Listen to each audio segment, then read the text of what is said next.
नमस्कार मेरे छत्तीसगढ़ी भाई बहनों। कल हम लोग वोट डालेंगे, लेकिन इस बार वोट डालते वक्त आप कई चीज़ों पर ध्यान दें, सुने, सोचें, समझें। पहली चीज़ तो यह है कि 90 सीटों में से 66 सीट ऐसी है जिसमें वही के वही एमएलए चुने जाएंगे, चाहे इस पार्टी का हो चाहे उस पार्टी का। तो बची कितनी? बची 23-24 सीटें। तो ये 24 सीटों में शायद नए कोई आदमी आएंगे। वो 24 सीटें जहाँ भी हों या नए कैंडिडेट जहाँ भी हों, उनको आप चुनने की कोशिश करें, जिस भी पार्टी के हों। क्यों मैं ऐसा कह रहा हूँ? क्योंकि आप इन बातों पर ध्यान करें। ननकीराम कंवर ने अपना पहला चुनाव 1972 में लड़ा था। इस साल अब वो अपना 8वां-10वां चुनाव लड़ने जा रहे हैं। माननीय श्री अमितेश शुक्ला ने अपना पहला चुनाव 1998 में लड़ा था। अब वो लड़ने जा रहे हैं अपना 6वां चुनाव। उसके पहले 1957 से लगातार उनके पिता श्री श्याम भैया लड़ रहे थे चुनाव। वहाँ से उन्होंने 8 चुनाव लड़े, एक बार हारे। जब से राजिम कॉन्स्टिट्यूंसी बनी है तब से 8 वो और ये 6, 14 और 2, 16 चुनाव हो चुके हैं। सिर्फ 2 बार जीवनलाल साहू को टिकट दिया गया जो परिवार के बाहर थे, बाकी पूरे टाइम शुक्ल परिवार ने लिया। वो कोई अनोखी बात नहीं है। पाटन में देखें आप, पाटन में 1993 से बघेल वर्सेस बघेल चल रहा है। चाचा भतीजा यही चुनाव लड़ रहे हैं। पहली बार अभी अमित जोगी जी वहाँ कूद पड़े हैं साहू सतनामी वोट को अलग करने के लिए। उसी तरह मारवाई है या कोटा है, जहाँ जोगी परिवार अपना 6वां चुनाव लड़ने जा रहे हैं। ऐसी अनेक कॉन्स्टिट्यूंसी हैं। माननीय श्री बृजमोहन अग्रवाल वो अपना 8वां चुनाव लड़ रहे हैं रायपुर दक्षिण से। उसी तरह सत्यनारायण जी की सीट जो है वो उन्होंने अपने बेटे को दे दी है इस बार।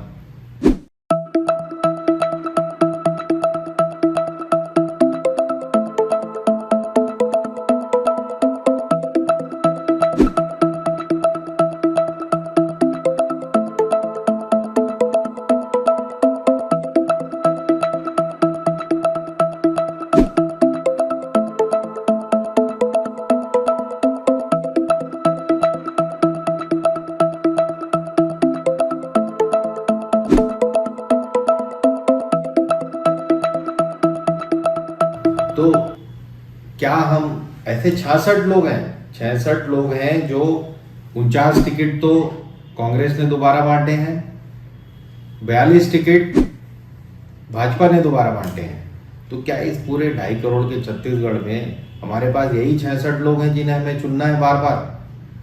इस बारे में विचार करिए।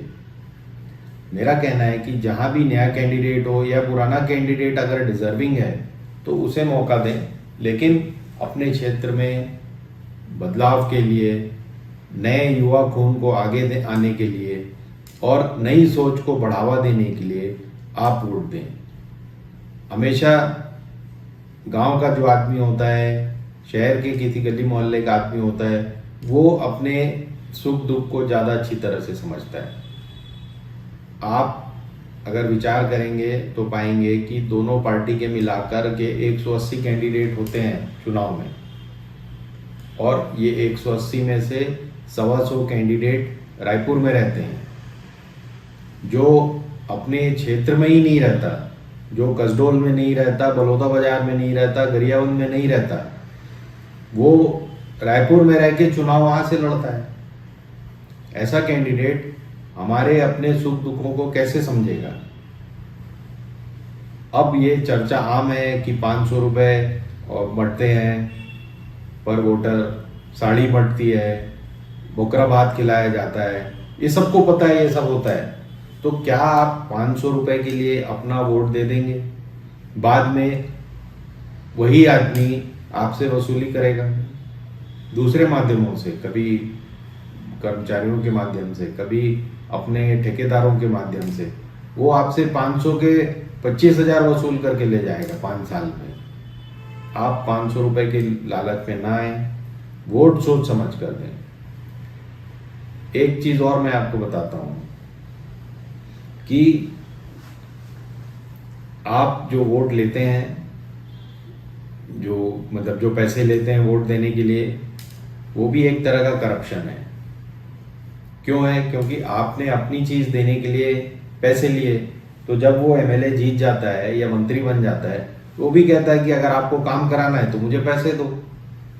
तो अगर आप पैसे शुरू से नकार देंगे, शुरू से लोगों के ध्यान में ये रहेगा कि हम पैसे लेकर वोट नहीं देंगे, तो आपका एमएलए भी आपसे पैसे मांगने की हिम्मत नहीं करेगा या किसी दूसरे तरीके से पैसे उगाही करने की हिम्मत नहीं करेगा।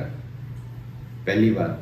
दूसरी बात, जहां भी महिला उम्मीदवार हैं उन्हें आप एनकरेज करो, उन्हें आगे आने दो, क्योंकि सर्वे में पाया गया है कि महिला उम्मीदवार कम करप्ट होती हैं, कम करप्शन के चांसेस हैं उनकी कॉन्स्टिट्यूंसी में, और वो जिस तरह से परिवार अपने घर को चलाती हैं उस तरह से कॉन्स्टिट्यूंसी के बारे में भी सोचती हैं। हालांकि छत्तीसगढ़ में इस बार सिर्फ 13% महिला उम्मीदवार हैं, जितने भी करीब 250 उम्मीदवार हैं महिला, हमारे यहाँ 1100-1200 लोग लड़ रहे हैं। तो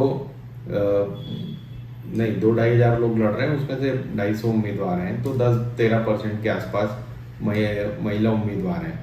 तो जहां कोशिश करें, जहां हो सके महिला उम्मीदवार को जिताएं। तीसरी बात,